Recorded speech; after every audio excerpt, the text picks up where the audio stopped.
Acompáñenme, hermanos, por favor, con sus Biblias a Santiago. Continuamos estudiando la epístola de Santiago. Hoy vamos a dedicarnos del Santiago capítulo 3.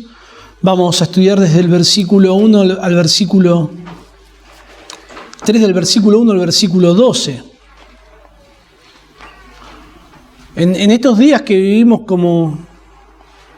no solamente como nación, sino como a nivel mundial, parece que no hay nada que corrompa más las cosas que el coronavirus. Tenemos que desinfectar todo, limpiar todo, cuidarnos de no tocar nada, ponernos mascarillas. Y ahora no tanto, pero hubo un momento de la pandemia donde parecía que lo peor que te podía pasar en la vida era contraer coronavirus. Algo sin lugar a dudas, algo muy feo, incluso te puede llevar a la muerte. Sin embargo, el pasaje que vamos a leer ahora a continuación menciona algo que es excesivamente peor que el coronavirus. Menciona algo que puede contaminar mucho más que el coronavirus, que es un mal a nivel mundial, que afecta a todos por igual, y sin embargo no nos cuidamos de esto como deberíamos. Santiago va a hablar de la lengua, del poder de la lengua. Ahora vamos a leer el pasaje, pero antes me parece valioso mencionar que Santiago no nos va a dar instrucciones para que aprendamos a controlar la lengua. Santiago no va a dar órdenes sobre cómo debemos hablar, sobre de qué manera tenemos que hablar, no lo va a hacer. Sino que Santiago va a describir el poder de la lengua de una forma tan potente, tan fuerte, tan devastadora, tan triste. Parece una escena de terror, como describe Santiago el poder de la lengua, tan destructora, que nosotros al leer todo este poder que tiene la lengua, deberíamos como espantarnos, deberíamos atemorizarnos de todo lo que podemos hacer con nuestra lengua, a tal punto que Santiago lo que apela es a que eso de alguna forma, esta visión bíblica de la lengua, nos mueva a medir cómo usamos nuestras palabras. Dice así la palabra de Dios, Santiago capítulo 3. Hermanos míos, no os hagáis maestros muchos de vosotros, sabiendo que recibiremos mayor condenación. Porque todos ofendemos muchas veces. Si alguno no ofende en palabra, este es varón perfecto, capaz también de refrenar todo su cuerpo. Y aquí nosotros ponemos freno en la boca de los caballos para que nos obedezcan y dirigimos así todo su cuerpo. Mirad también las naves, aunque tan grandes y llevadas de impetuosos vientos, son gobernadas con un muy pequeño timón por donde el que las gobierna quiere. Así también la lengua es un miembro pequeño, pero que se jacta de grandes cosas. He aquí cuán grande bosque enciende un pequeño fuego. Y la lengua es un fuego, un mundo de maldad. La lengua está puesta entre nuestros miembros y contamina todo el cuerpo e inflama la rueda de la creación y ella misma es inflamada por el infierno. Porque toda naturaleza de bestias, de aves y de serpientes y de seres del mar se doma y ha sido domada por la naturaleza humana. Pero ningún hombre puede domar la lengua, que es un mal que no puede ser refrenado, llena de veneno mortal. Con ella bendecimos al Dios y Padre, y con ella maldecimos a los hombres que están hechos a la semejanza de Dios. De una misma boca proceden bendición y maldición. Hermanos míos, esto no debe ser así. ¿Acaso alguna fuente hecha por una misma abertura, agua dulce y amarga? Hermanos míos, ¿puede acaso la higuera producir aceitunas o la vid higos? Así también ninguna fuente puede dar agua salada y dulce. El peligro potencial que tiene una enfermedad de afectar nuestro cuerpo, de incapacitarnos quizás de por vida o de quitar nuestra vida, hace que nosotros nos informemos. Nos estamos informando en este tiempo sobre las enfermedades como nunca lo hicimos antes. Todo el tiempo, en la noticia, en los diarios, en las redes sociales, a tal punto que hay personas que saben muchísimo y no son médicos. Sin embargo, la lengua es mucho más peligrosa, es mucho más destructora. Y a la luz de todo lo que hacemos con ella, mal, pareciera que no nos informamos lo suficiente sobre el uso de la lengua. Somos descuidados con las cosas que decimos. No pensamos, no medimos nuestras palabras. Las soltamos sin pensar el daño. La destrucción, la división, la ofensa, la murmuración. Sin pensar en todo lo que la lengua puede causar y cómo nuestras palabras pueden transformar y trastornar nuestras vidas de una forma radical, en un sentido negativo. Esta es una preocupación que Santiago va a ir manifestando a lo largo de toda la epístola. En todos los capítulos Santiago habla sobre la lengua. El capítulo 1, el versículo 19, dice que todo hombre sea pronto para oír, tardo para hablar. El versículo 26 del mismo capítulo dice que si alguno se cree religioso, alguien piensa que es un cristiano, alguien piensa que es un verdadero creyente, y no refrena su lengua, sino que engaña su corazón, la religión del tal es vana. Santiago está describiendo a aquellos que están convencidos de que son creyentes, pero no lo son en ese pasaje, y de todos los pecados que él podría escoger para señalar como una evidencia que está dando a alguien que no conoce al Señor, toma la lengua. Es lo más difícil que alguien puede refrenar. El capítulo 2, el versículo 12 dice, así hablad y así haced, como los que habéis de ser juzgados por la ley de la libertad. Subraya que lo que decimos y lo que hacemos tiene que estar en armonía. Luego en el capítulo 3 enseña ya Santiago sobre el tema de la lengua de manera mucho más extensiva. Luego en el capítulo 4, el versículo 11 dice, hermanos, no murmuréis los unos de los otros. El capítulo 5, versículo 12 dice, pero sobre todo, hermanos míos, no juréis que vuestro sí sea sí, que vuestro no sea no, señalando cómo los cristianos en nuestra forma de hablar debemos ser honestos. Honestos. Ahora, ¿en qué términos Santiago llega acá al capítulo 3 a hablar de la lengua de esta manera? En el capítulo 2 nos habla Santiago, si usted hace un poco de memoria, sobre la situación que se estaba presentando donde había favoritismo por los ricos. ¿Recuerdan? Entraba un hombre rico, le daban el primer lugar, lo hacían sentarse enfrente de todos. El favoritismo se mostraba de una forma descarada, en aquel lugar donde debía primar el amor al prójimo, donde se deberían preferir los unos a los otros. En realidad lo que preferían eran a los ricos. Y Santiago exhorta sobre este tema. Y el gran peligro que evidenciaba toda esta preferencia era que algunos pensaban que eran creyentes y no lo eran. Y por eso que en el versículo 13 les dice, juicio sin misericordia se hará con aquel que no hiciere misericordia. Ustedes recuerdan que presenta el ejemplo luego de alguien que tiene fe y no tiene obras, y que ve a su hermano tener necesidad, tiene dinero para ayudarlo, pero no lo hace, y no lo hace de una forma descarada, de una forma insensible. Y Santiago le dice, esa fe sin obras es muerta. Esa ausencia de obras lo que hace no es que una persona pierda su salvación, sino evidenciar que nunca la tuvo.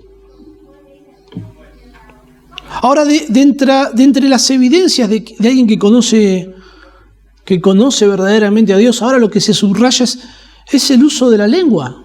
Dentro de las obras que muestran nuestra condición espiritual, bueno, cómo nuestras palabras forman parte de esas obras. De una manera particular se menciona al comienzo de esta sección la lengua como un instrumento para la enseñanza, como un instrumento para ofender, para controlarnos, para destruir, para bendecir, para maldecir. Y termina todo este pasaje con una advertencia muy seria. Dice, ninguna fuente puede dar agua salada y dulce. Así es como concluye. La realidad que señala Santiago aquí es que el mal uso de la lengua demuestra cómo es nuestra situación espiritual. La lengua es poderosa para mostrar lo que hay en nosotros. ¿Vieron cuando uno le pregunta a alguien, ¿cómo estás? Bien. ¿Y qué te pasa? Nada.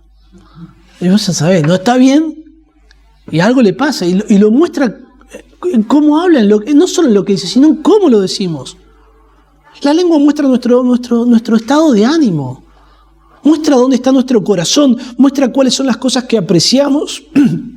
Cuáles son las cosas que valoramos, manifestamos qué es lo que realmente queremos, nuestras preferencias, lo que amamos, lo que odiamos. Pero no solamente uno dirá, bueno, pero a veces podemos engañar, bueno, mucho no dura eso.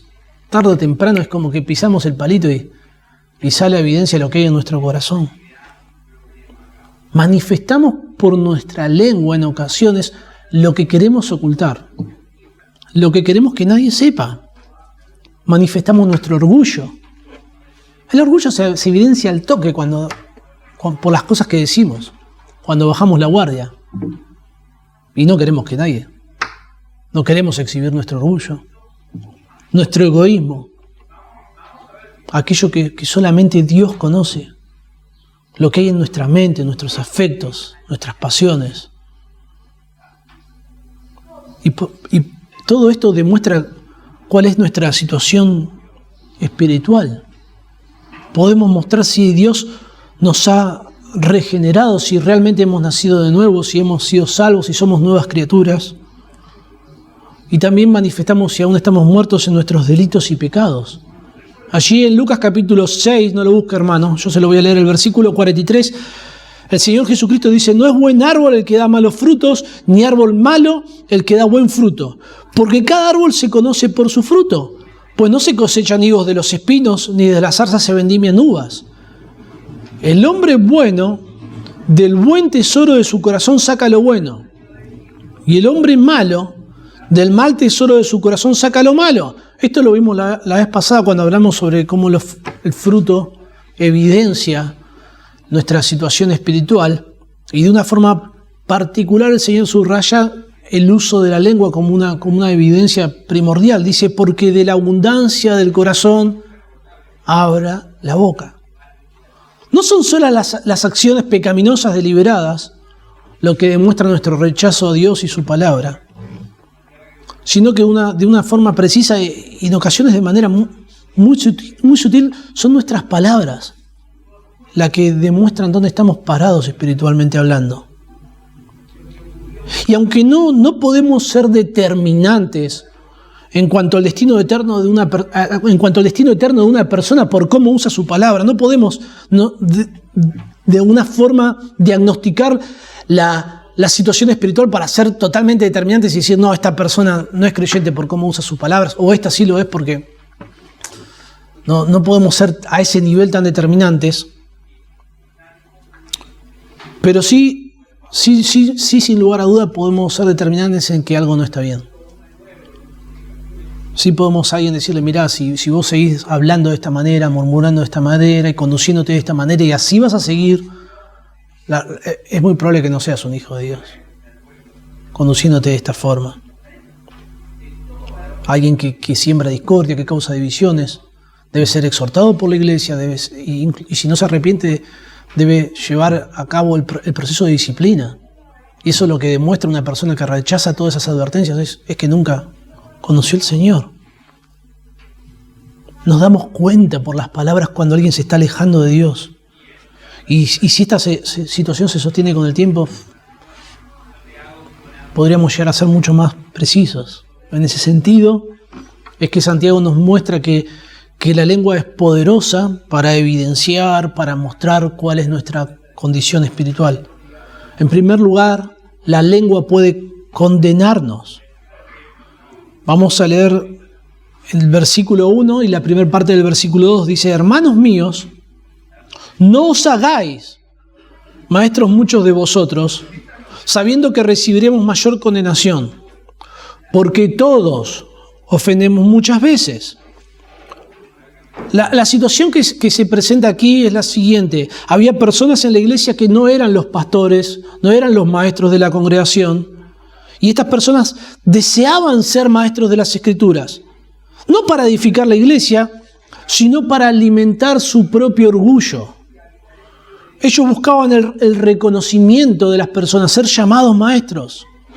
Ellos codiciaban que las personas le tengan respeto, y en aquella cultura el equivalente a un maestro era un rabí. Ahora, estas pretensiones que había en la iglesia, donde personas querían tener un reconocimiento como un maestro de las Escrituras, esto generaba toda clase de celos, generaba toda clase de contiendas, y a raíz de esto Santiago señala cómo Dios juzga las palabras de las personas como una base sólida para un juicio condenatorio. Comienza diciendo Santiago, hermanos míos, y vieron que ya lo venimos mencionando varias veces, así es como Santiago se va a dirigir a sus hermanos, y cada vez que hace esto Santiago va a decir algo duro, les va a dar una orden, les va a dar una exhortación, los va a corregir. Es como que ahí Santiago ya va poniendo aceite en la herida que va a causar, pone la curita, antes de lastimar ya pone la curita Santiago, porque lo que quiere es que lo que él va a decir realmente no quiere dañarlos a un punto de vista de que rechacen su enseñanza, sino que reconozcan su error. Y cada vez que hay un hermanos míos en Santiago, hay un imperativo. Dice, no os hagáis maestros. La palabra hagáis no solo describe el ser de una persona, sino que describe el comportamiento. Ahí en 1 Tesalonicenses 2:10, Pablo dice, vosotros sois testigos de cuán santa, justa y irreprensiblemente nos comportamos. No os comportéis como maestros. Ahora, Santiago no podría estar desalentando la enseñanza entre los hermanos de una congregación. En Colosenses 3:16 dice que la palabra de Cristo mora en abundancia en vuestros corazones, enseñándoos y exhortándoos unos a otros. Si usted es un creyente, usted debería enseñarle a su hermano. Y también su hermano debería enseñarle a usted. Tampoco Santiago está desmotivando o desalentando a aquellos que verdaderamente son llamados al ministerio pastoral. Pablo dice ahí en 1 Timoteo capítulo 3 que si alguno anhela, si alguno desea obispado, buena obra desea. Está bien ese anhelo, pero luego Pablo dice, pero es necesario que el obispo sea irreprensible. Y hay algo, o sea, debe evidenciarse ese llamado que no se ve, que es subjetivo, debe evidenciarse por la conducta, por los requisitos, y también la iglesia debe aprobar, debe apoyar, y otros ancianos. Y hay algo de esto en Santiago, en lo que está mencionando aquí. Claramente quienes se hacían o buscaban o codiciaban esta posición de maestro no eran irreprensibles, y lo que Santiago desalienta es el deseo de portar el título de maestro, sin haberlo demostrado por sus obras, como menciona en el pasaje anterior. Sin que ese llamado sea confirmado por los ancianos de la iglesia, sin que ese llamado al ministerio sea confirmado por la iglesia. No debería nadie estar codiciando eso. En el contexto de aquel entonces, ser un maestro conllevaba un gran privilegio a nivel social. Hoy en día, ser un maestro, ser un pastor, ser un anciano sí que constituye un gran privilegio dentro de la congregación. 1 Timoteo 5:17 dice que quienes gobiernan bien sean tenidos por dignos de doble honor, mayormente los que trabajan en predicar y enseñar. La iglesia valora, aprecia, respeta a quienes gobiernan la iglesia, a quienes enseñan la iglesia, y uno realmente se siente amado, se siente valorado, se siente apreciado, y está bien. Y es ese respeto que ellos estaban codiciando, pero en aquel entonces no se desarrollaba solamente en el marco de la iglesia, sino que era a nivel social, a nivel cultural. Ustedes recuerdan cuando el Señor Jesucristo exhorta sobre este tema en Mateo 23:8, dice, pero vosotros no queráis que os llamen rabí. Ahora, el Señor no estaba condenando en este pasaje el oficio de maestro, sino que lo que desaprueba el Señor Jesucristo aquí es esa pretensión de ser llamado maestro para recibir reconocimiento. Jesucristo sanciona, penaliza a aquellos que por orgullo quieren que lo llamen maestro, que quieren que lo llamen rabí. En Mateo 23:6 dice, aman los primeros asientos en las cenas. Esto nos habla sobre el reconocimiento social que ellos tenían, y las primeras sillas en las sinagogas, y las salutaciones en las plazas, y que los hombres los llamen rabí, rabí. No hay un deseo de edificar a otros, genuino, de enseñar a otros, no hay una actitud humilde, no se consideraban como hermanos dentro de la congregación. Y el Señor Jesucristo penaliza esto. La iglesia no debe permitir bajo ningún punto de vista que una persona así, por más hábil, por más conocimiento que tenga, por más brillante, por más buen orador que sea, no debe permitir bajo ningún punto de vista que una persona así esté enseñando en la iglesia, ocupando una posición de liderazgo, o que se esté paseando por las casas de las iglesias, como de alguna forma tratando de cautivar seguidores. Aquí se condena a aquellos que hay un orgullo por ser maestros. Y es lícito que aquí nos preguntemos, porque Santiago habla sobre la lengua, es claro toda esta porción. ¿Por qué? ¿Cómo es que este asunto de los maestros lo termina a Santiago a terminar hablando tanto sobre la lengua de esta manera? ¿Cómo se relaciona codiciar ser maestro con el uso de la lengua? Bueno, claramente, ¿no? Los maestros usan la lengua para enseñar, pero de una manera particular. Santiago no da evidencias que el problema tiene que ver con el contenido de la enseñanza de estos maestros, sino con lo que generaba esta situación de que haya personas que están codiciando ser llamados maestros. Que haya personas queriendo tener este reconocimiento, este orgullo, generaba toda una situación de malestar, y que no era algo reducido o algo pequeño, sino que tenía cierta magnitud. Dice, no os hagáis maestros muchos de vosotros. Había muchos de ellos. En aquel entonces quienes se consideraban maestros o rabí tenían como su grupo, ¿no? de discípulos. No.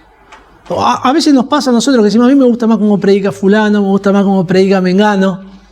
Pero tampoco es que somos los discípulos de fulano y no escuchamos a otro pastor, o no escuchamos a otro maestro de la congregación. No es de esa manera, pero en aquel entonces era muy común, ¿no? Cada maestro tenía su grupo de discípulos.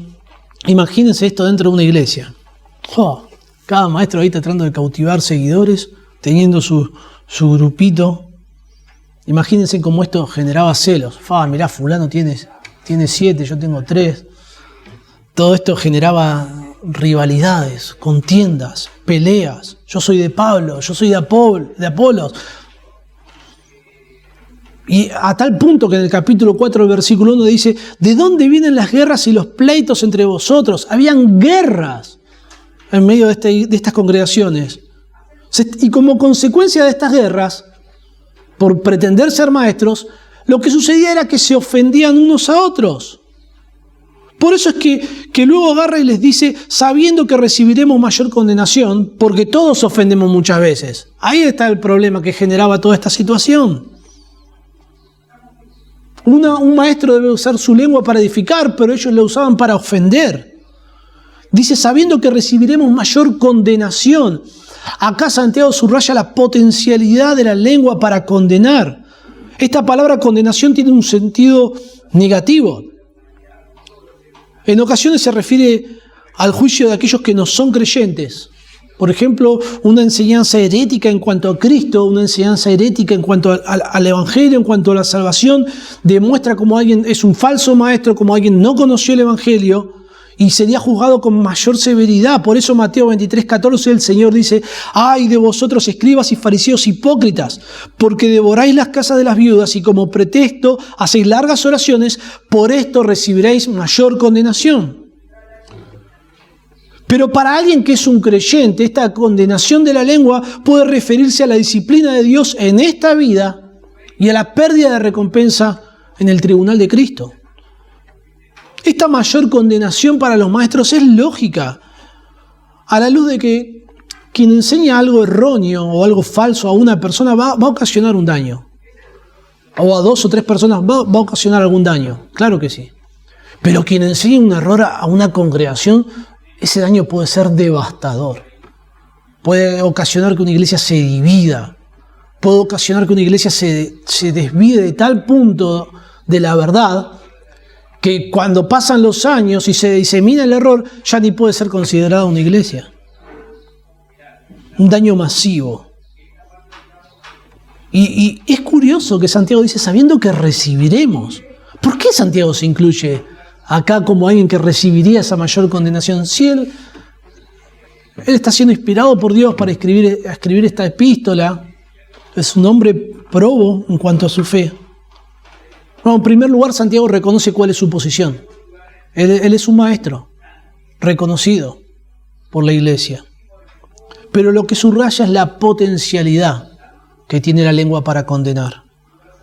Si Santiago hacía un mal uso de su lengua de aquí en adelante, luego de escribir esta carta, si Santiago se apartaba de la fe, se desviaba de la fe, negaba a Cristo, bueno, él nunca estuvo con Cristo.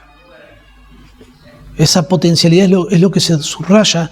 Y todos, acá ya Santiago, creo que personalmente cuando menciona a todos ya no está hablando de los maestros, sino que es un carácter universal para todas las personas. Todos estamos bajo este peligro potencial del mal uso de la lengua. El versículo 2 comienza diciendo, porque todos ofendemos muchas veces. Nadie está exento. Si usted es un creyente, el mal uso de la lengua lo puede llevar a ser disciplinado por Dios, para no ser condenado con el mundo, como menciona Pablo en 1 Corintios. Si usted es un incrédulo, el uso de la lengua le condena a una eternidad en el infierno.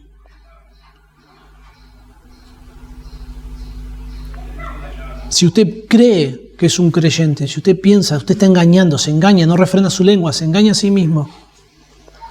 Usted cree que es un creyente, pero no lo es. El uso de la lengua va a sacar con el tiempo a la luz la evidencia de que usted no ha conocido aún al Señor, como cualquier otra obra.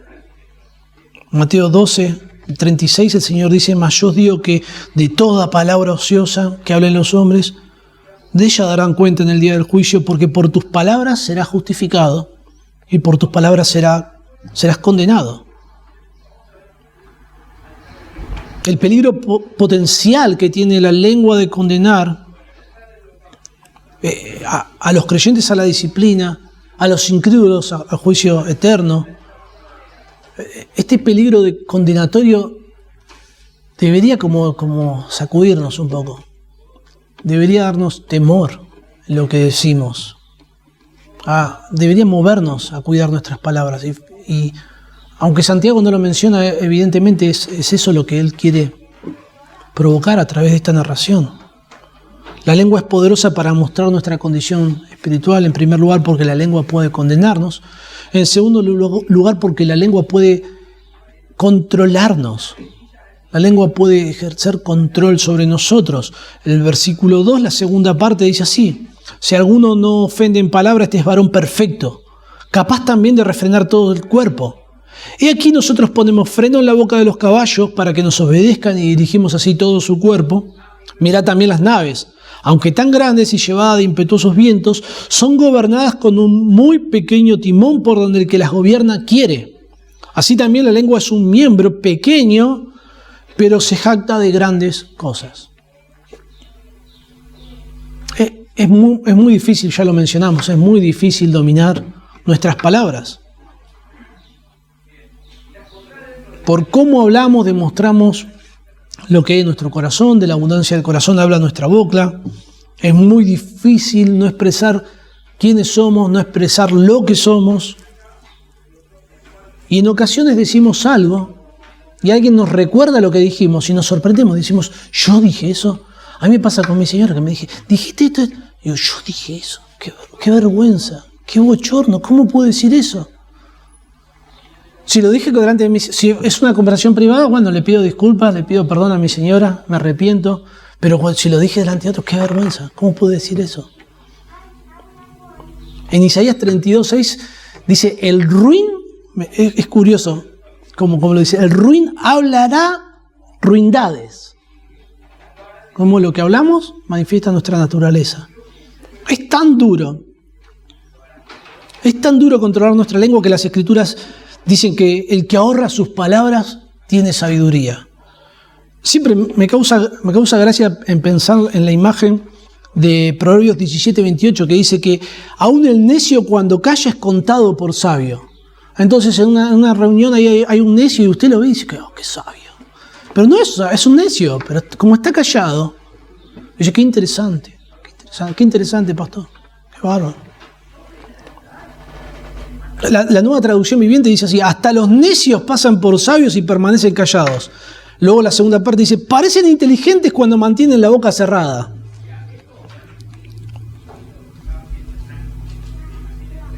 Esto pasa, ¿no? Estamos ahí en una reunión con personas muy sabias, con mucho conocimiento de las Escrituras, mucho conocimiento del Señor, y yo me quedo callado, no quiero decir nada. Mejor me callo acá porque si voy a opinar algo, voy a meter la pata. No quiero que se haga evidencia mi necedad. La madurez de un creyente se hace evidente por qué tanto control ejerce sobre la lengua.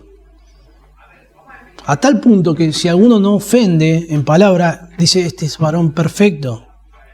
Esta palabra perfecto tiene dos significados. Uno, el significado literal, perfección absoluta. Perfecto. Y el otro significado es completo, maduro. Si Santiago se refiere al primer significado, el único varón perfecto es el Señor Jesucristo, quien cuando le maldecían no respondía con maldición, cuando padecía no amenazaba, sino que encomendaba la causa al que juzga justamente. Pero si Santiago se refiere a completo o maduro, que es lo que yo creo, Jesucristo es nuestro ejemplo a seguir, y el no ofender en palabra describe a alguien que hace un buen uso de su lengua, que en sus palabras demuestra que quien lo controla es el Espíritu Santo, que está morando en su vida, que ha nacido de nuevo, que es una nueva criatura. Probablemente este sea el sentido, alguien maduro, ya que en el versículo 10 dice, hermanos míos, esto no debe ser así, no tendría ningún sentido una exhortación sobre esta situación si la perfección sería solamente algo que ninguno de nosotros vamos a alcanzar. Está hablando de la madurez. Y quien controla su lengua, que es tan difícil, tan rebelde, probablemente podrá controlar al resto. Por eso dice, este es varón perfecto, capaz de refrenar todo el cuerpo. El cuerpo no está describiendo la parte material, sino la totalidad. Nuestra alma, nuestra mente, nuestro corazón. Esta palabra refrenar significa conducir mediante una brida. Entonces, usted sabe, de pronto yo pensaba como ilustración, que todos sabemos, vio cuando usted quiere regar las plantas, entonces busca una manguera y pone la manguera en la canilla y abre y riega las plantas. En mi casa hay muy baja presión, es un desastre, ¿no? Hay muy poquita presión, entonces no pasa nada. Pero si usted vive en un lugar donde hay mucha presión y usted pone la manguera, ¿qué pasa cuando abre la canilla? Se sale. Entonces lo que hace usted es ponerle... Bueno, yo soluciono en casa todo con precinto, no lo ato con alambre como dice mi señora, pero siempre hay precinto en la cocina, en todos lados tengo precinto. Entonces lo ato con un precinto que sería como una brida. Entonces con eso usted lo puede contener porque bueno, es la presión de una manguera. Ahora, si usted quiere asegurar una manguera de alta presión, por ejemplo, podríamos pensar, aquellos que conocen algo más de mecánica, en la manguera de los radiadores de los coches. Si usted la pone así en mano, prende el auto y explota todo, se quema todo. Entonces necesita poner ya una brida más fuerte, con mayor presión, con más fortaleza. Cuanto más fuerte es lo que usted tiene que controlar, la brida tiene que ser más grande, más poderosa. Y bueno, en ese sentido, la lengua es es tan fuerte, es tan poderosa que tenemos que como que ponerle una brida. Tenemos que tenerla ahí bajo control todo el tiempo. No podemos aflojarla un poquitito porque se sale y hace destrozos. Es tan indómita, es tan fácil que alguien pegue con su lengua que controlar la lengua es una evidencia de alguien que de pronto puede controlar otras pasiones. Santiago le concede un gran valor a domar la lengua. A tal punto que en el capítulo 1, versículo 26 dice que si alguno se cree religioso entre vosotros y no refrena su lengua, sino que engaña su corazón, la religión de tal es vana. Es vana. Santiago no habla de impecabilidad. No estamos diciendo que podemos controlar la lengua al punto tal de ser perfectos de manera literal. No está hablando de eso, sino que Santiago está describiendo a alguien que lucha con el pecado, porque aún necesita refrenar, aún necesita ponerle una brida a su lengua, necesita refrenar su naturaleza pecaminosa. Pero cuando se le sale la brida o se le sale la chaveta, cuando hace un mal uso, busca a Dios arrepentido en confesión, sabiendo que Dios es fiel y justo para perdonar nuestros pecados y vuelve a controlar y a dominar sus pasiones. Hay muchos versículos que hablan sobre este tema, es tan extenso en las Escrituras. Proverbios 10:19 dice: en las muchas palabras no falta pecado, mas el que refrena sus labios es prudente. 12:13, el impío es enredado en la prevaricación, en la transgresión de sus labios, mas el justo saldrá de la tribulación, porque no se enreda con sus palabras. Proverbios 21:23 dice que el que guarda su boca y su lengua, su alma guardará de angustias. No hay alguien que va a decir algo que lo va a arruinar, pero se detiene, no lo dice, cuenta hasta 10, no pasó nada. El Salmo 39:1, el salmista dice: yo dije, atenderé mis caminos para no pecar con mi lengua, guardaré mi boca con freno, en tanto que el impío está delante de mí. La idea es que está con un impío, entonces dice: bueno, me voy a cuidar mucho porque si voy a pecar por algún lado acá, va a ser con mi lengua. Entonces voy a cuidarme, voy a tomar recaudos. Ahora Santiago lo que hace luego de esta declaración es algo que hace en toda la carta, que es ilustrar lo que enseñó anteriormente. Enseñó que quien controla la lengua puede controlar todo el cuerpo. Enseña ese gran poder de la lengua para controlarlo todo. Y dice lo siguiente: he aquí nosotros ponemos freno en la boca de los caballos para que nos obedezcan y dirigimos todo su cuerpo. Mirad también las naves, aunque tan grandes y llevadas de impetuosos vientos, está hablando de los barcos, son gobernadas con un muy pequeño timón por donde el que las gobierna quiere. Y luego aclara toda esta ilustración para que no queden dudas. Así también, la lengua es un miembro pequeño, pero se jacta de grandes cosas. No nos debemos perder en los detalles de estas ilustraciones, tratando de ver una analogía en todo lo que se describe en cuanto al barco y en cuanto al caballo. Y no deberíamos empezar a hacer eso, sino que debemos señalar lo que ambas ilustraciones subrayan. Ambas ilustraciones subrayan que algo es dirigido por algo pequeño, el freno dirige el caballo, el timón gobierna los barcos, y que son grandes, y claramente la frase o la oración que hay luego de esta ilustración explica las ilustraciones, porque dice: así también la lengua es un miembro pequeño, pero se jacta de grandes cosas. Esta palabra se jacta normalmente tiene un sentido negativo, porque habla del orgullo. Normalmente describe algo negativo, alguien jactancioso, alguien pretencioso. Pero la lengua se puede jactar de hacer grandes cosas, en este caso de una forma legítima, porque realmente las hace. Realmente la lengua puede controlarlo todo. De la misma manera que el timón se puede jactar de dirigir el barco hacia donde quiere, la lengua sí se puede jactar de estas grandes cosas. Porque el punto de Santiago es que la lengua tiene un gran poder para ejercer un control sobre nosotros, y cuanto más control tenemos de la lengua nosotros, más evidente se hace nuestra madurez, y cuanto menos control tenemos de ella, más evidente se hace nuestra inmadurez, a tal punto que esto puede llegar a evidenciar una situación espiritual donde alguien no conoce al Señor.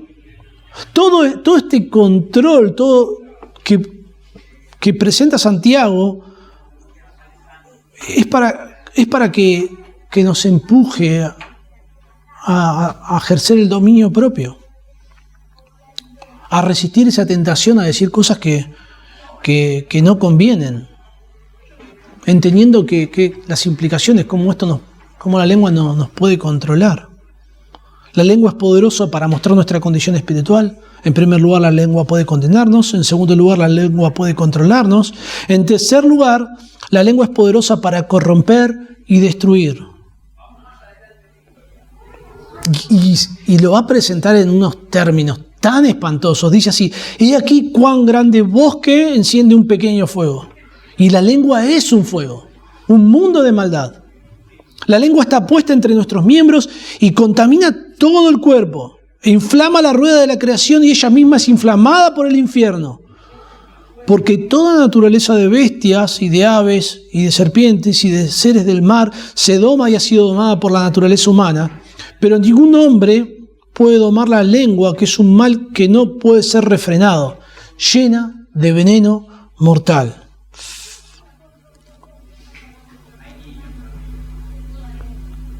Ya después de esto no quiero hablar más. Santiago se concentra en ese poder destructivo. Tarde o temprano la vamos a embarrar. Algo vamos a destruir. Vamos a dañar, vamos a pervertir, vamos a ofender. Este poder nació con la caída del hombre en pecado en el huerto de Edén. Ya Adán poniendo excusas de su pecado, y tiene consecuencias hasta nuestros días. En ese sentido es indomable. Usted puede refrenar algo de ese poder destructor, pero no va a ser poder perfecto en el sentido que sí se plantea aquí.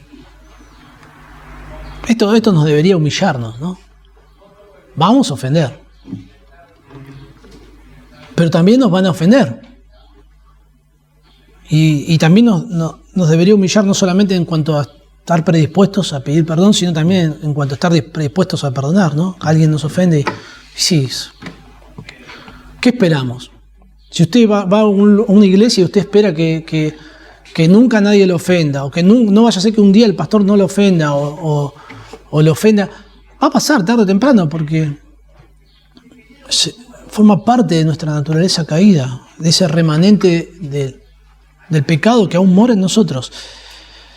Y Santiago comienza diciendo: he aquí, cuán grande bosque enciende un pequeño fuego. He aquí, hay algo que no se percibe, o por lo menos yo no lo percibo en esta traducción, en la traducción al español, es que es un imperativo, es una orden.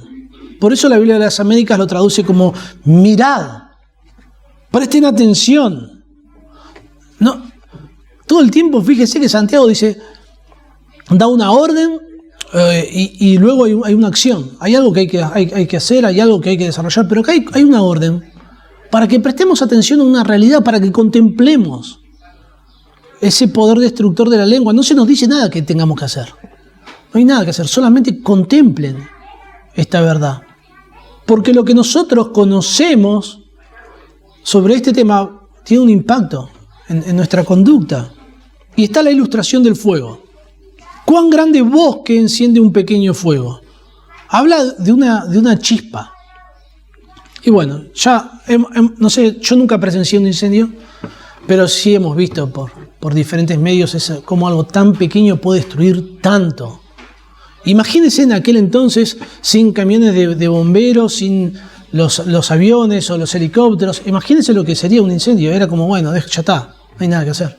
Dejémoslo. Incluso hoy en día, con toda la tecnología, no se puede refrenar.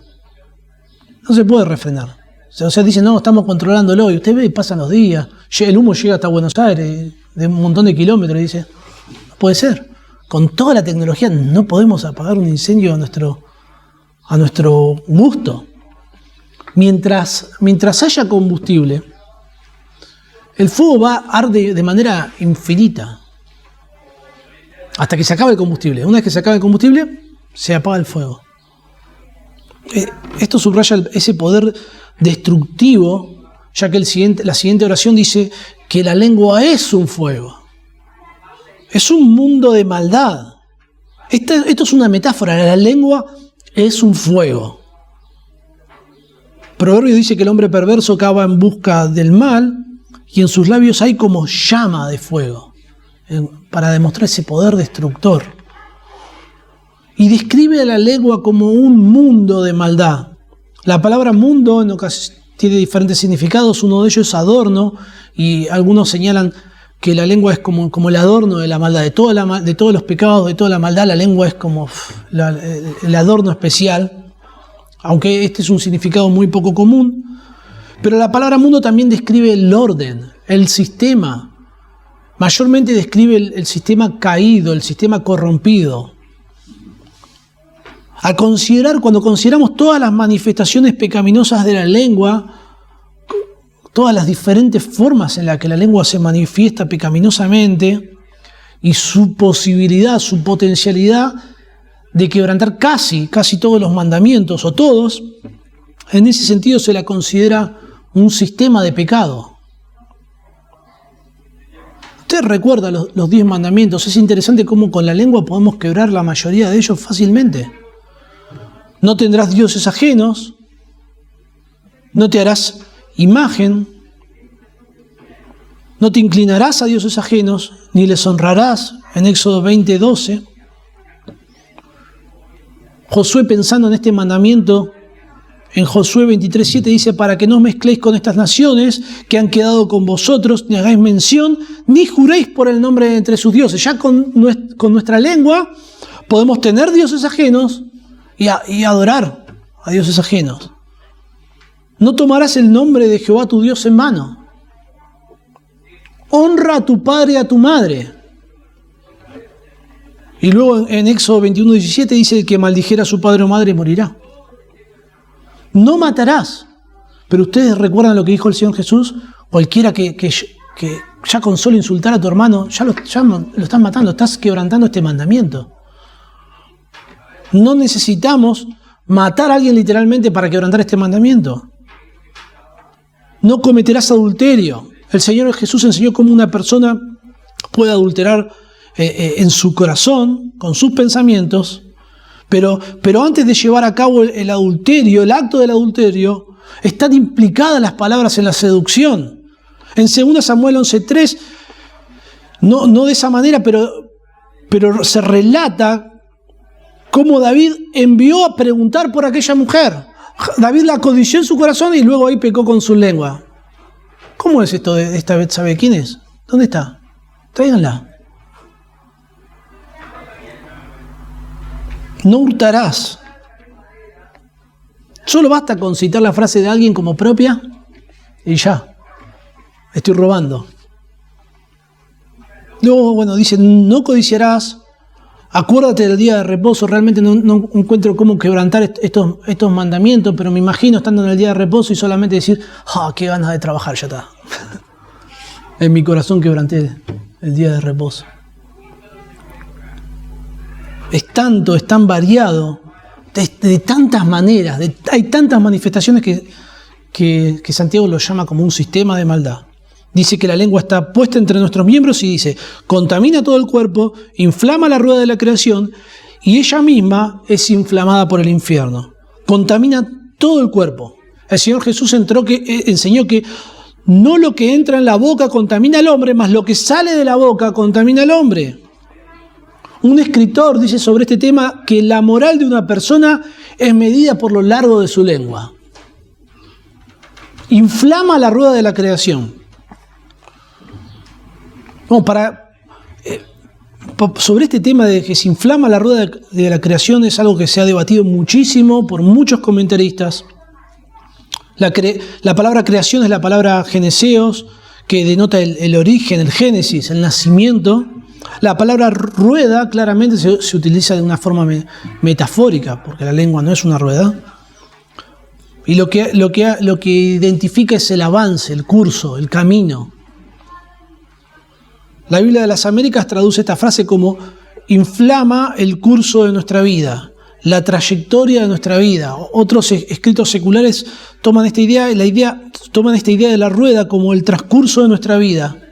La idea es que el transcurso de nuestra vida se ve corrompido y contaminado por el mal uso de la lengua desde el día que nacimos hasta el fin de nuestros días. Es inflamada por el infierno. Aquí se describe la lengua como un instrumento de Satanás. Allí en Hechos capítulo 5, ustedes recuerdan cuando Pedro increpa a Ananías y le dice: ¿por qué llenó Satanás tu corazón para que mintieses? La mentira. Es tal punto la corrupción, la destrucción de la lengua que se subraya como indomable. Dice: porque toda naturaleza de bestias, de aves, de serpientes, de seres del mar, se doma y ha sido domada por la naturaleza humana, pero ningún hombre puede domar la lengua, que es un mal que no puede ser refrenado, llena de veneno mortal. Acá lo que nos da son las razones de por qué la lengua tiene este poder de contaminarlo todo, de destruirlo todo, porque es indomable. Cuando Dios creó al hombre en Génesis, dice: hagamos al hombre a nuestra imagen, conforme a nuestra semejanza, y señoree en los peces del mar, en las aves de los cielos, en las bestias, en toda la tierra, en todo animal que se arrastra sobre la tierra, y el hombre gobierna por sobre toda la creación, por sobre todas las cosas, menos por su lengua. Hasta el más piadoso de los hombres en algún momento la va a embarrar. Y usted se propone no decir nada, y hay un conflicto que resolver, y una conversación que usted tiene que tener, y usted se propone decir las palabras justas y dice algo y le barra peor. Y quiere decir algo más y peor. Y como que no sale más, entonces como que a lo mejor, bueno, esto mejor no hablemos más, porque si no, esto va a terminar mal. Se ríen porque les pasa con sus esposas, con sus esposos. A mí me pasa. Me pasa con un amigo a veces cuando hay una diferencia, o en el trabajo, con un hermano. Es un mal que no puede ser refrenado. Bueno, anteriormente pareciera contradictorio porque anteriormente se habla de este hombre perfecto, de este hombre maduro, que refrena, que le pone una brida a su lengua. Por la gracia de Dios, por medio de la palabra de Dios, del Espíritu Santo, un creyente puede controlar su lengua. Pero Santiago aquí lo que subraya que el dominio total de la lengua es imposible. Está llena de veneno mortal. El Salmo 143 dice: abusaron su lengua como la serpiente. Veneno de aspid, de serpiente, hay debajo de sus labios. Esta analogía de las palabras como la de una serpiente está a lo largo de toda la literatura hebrea, está a lo largo de las escrituras. Un artículo de la BBC dice que cada 5 minutos alguien muere por la mordida de una serpiente, cada 5 minutos. Y otras 4 quedan discapacitadas. O sea, mientras que estuvimos enseñando, la cantidad de gente que murió por una picadura de serpiente o que quedó discapacitada es tremendo a nivel mundial. Esto subraya ese poder destructor que tiene la lengua. Usted debe comprender este poder de la lengua, porque comprender esto lo va a llevar a ser más prudente. También nos debe llamar la atención para evaluar cómo estamos ante el Señor. Porque nuestra lengua demuestra qué es lo que hay en nuestro corazón. Y a veces pensamos que estamos bien porque vamos a la iglesia, porque cantamos, porque oramos, porque leemos la Biblia. Y de pronto decimos algo que nos sorprende. Y bueno, algo hay en nuestro corazón. La lengua es poderosa para mostrar nuestra situación espiritual. La lengua puede condenarnos, puede controlarnos. Es poderosa para corrompernos. En último lugar, la lengua puede ser contradictoria. La lengua es contradictoria, presenta una gran contradicción el uso que hacemos de la lengua. Con ella bendecimos al Dios y Padre y con ella maldecimos a los hombres, que están hechos a la semejanza de Dios. De una misma boca proceden bendición y maldición. Hermanos míos, esto no debe ser así. ¿Acaso alguna fuente hecha por una misma abertura agua dulce y amarga? Hermanos míos, ¿puede acaso la higuera producir aceitunas o la vid higos? Así también, ninguna fuente puede dar agua salada y dulce. Y así concluye Santiago esta porción. Usted evalúa cómo hace el uso de la lengua y dice, no, la verdad que tuve un día súper espiritual, fui a la iglesia, oré, hablé con los hermanos, Dios te bendiga, voy a orar por vos, leí la Biblia, canté canciones, di las gracias por los alimentos, le dije alguna cosa linda a mi esposa, le enseñé algo a mis hijos de la Biblia, y empieza a evaluar todo eso y dice, estoy muy bien, estoy usando muy bien a mi lengua.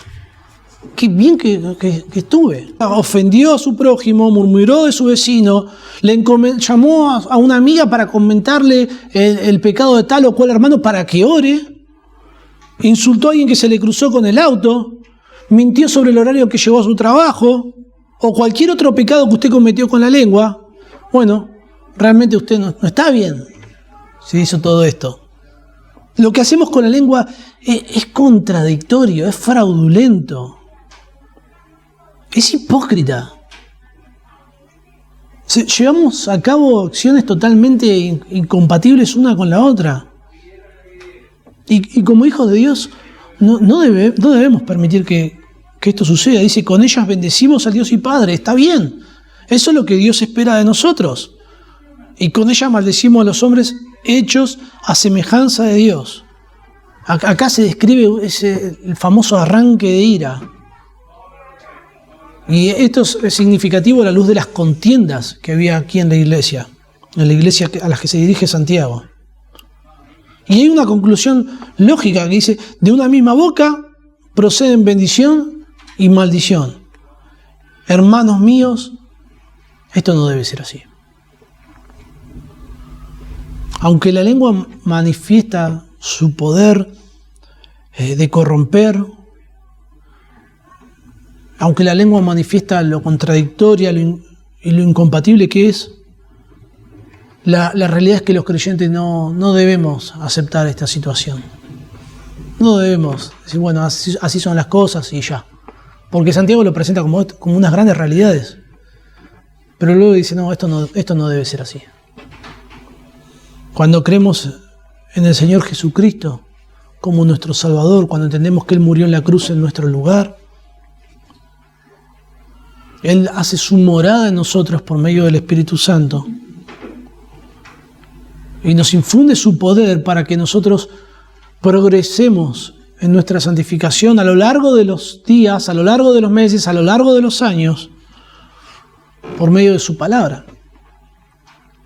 Si no, Pablo no podría, bajo ningún punto de vista, exhortar a los efesios diciéndoles que ninguna palabra corrompida salga de vuestra boca, sino la que sea buena para la necesaria edificación. Es interesante porque uno dice, bueno, no hablo más, hago un pacto de... No podemos, ¿no? Hago un pacto de silencio. Me acuerdo que una vuelta a mi hijo le había ofrecido, no me acuerdo, le había dicho que le daba 100 pesos y estaba 10 minutos sin hablar. Y no podía cumplirlo. Era imposible. Y era en ese momento, ahora no es nada 100 pesos. Quizá usted está pensando que es miserable. Pero en ese momento era mucha plata. Y mi señora me miró con cara, ¿cómo le vas a dar 100 pesos? Y digo, si no lo va a poder cumplir. No pudo cumplirlo, obviamente. Pobre, después se terminó frustrando y bueno, algo le compré. Porque estaba re mal que no podía cumplir ese objetivo. Pero no es que no debemos hablar más. Porque Pablo le dice, bueno, ninguna palabra salga de vuestra boca, sino la que sea buena para la edificación. Así que sí debemos usar nuestra lengua, pero de una manera correcta. Y es un argumento muy, muy compacto el que hace Santiago acá cuando dice esto no debe ser así. Y por eso luego lo ilustra por medio de 3 cuadros. Dice, ¿acaso alguna fuente hecha por una misma abertura agua dulce y amarga? ¿Cuál es la respuesta? No, luego dice, hermanos, ¿puede acaso la higuera producir aceitunas ¿O la vid higos? No. Esta idea ya la hemos desarrollado ampliamente, de que la naturaleza se hace evidente en los frutos. Ahora esta situación de contrariedad, de dualismo, es incompatible. Y termina Santiago de una forma muy curiosa. Dice, así también ninguna fuente puede dar agua salada y dulce. Es muy bonito cómo habla Santiago. Porque Santiago obviamente no está hablando de las fuentes. Ya habla de la lengua, pero ya no hace falta ni que la mencione en este punto. Dice, ninguna fuente puede dar agua salada y dulce. La imagen es tan clara que ya Santiago ya no usa más ilustraciones, no explica más nada.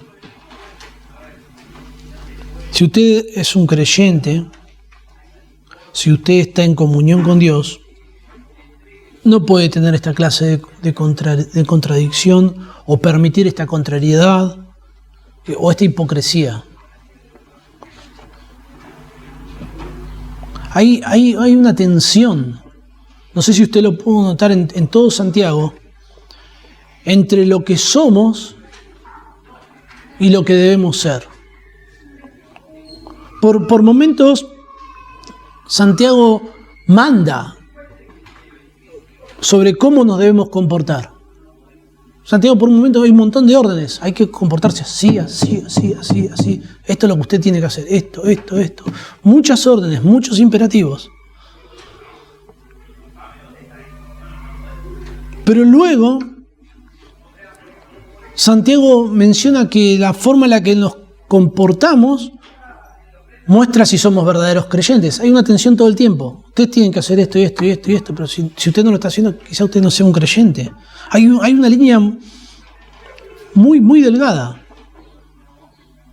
Ya que si usted con su lengua produce daño, murmuración, ofensas, peleas, usted es exhortado a dejar esta conducta. Esto no debe ser así. Esto no debe ser así.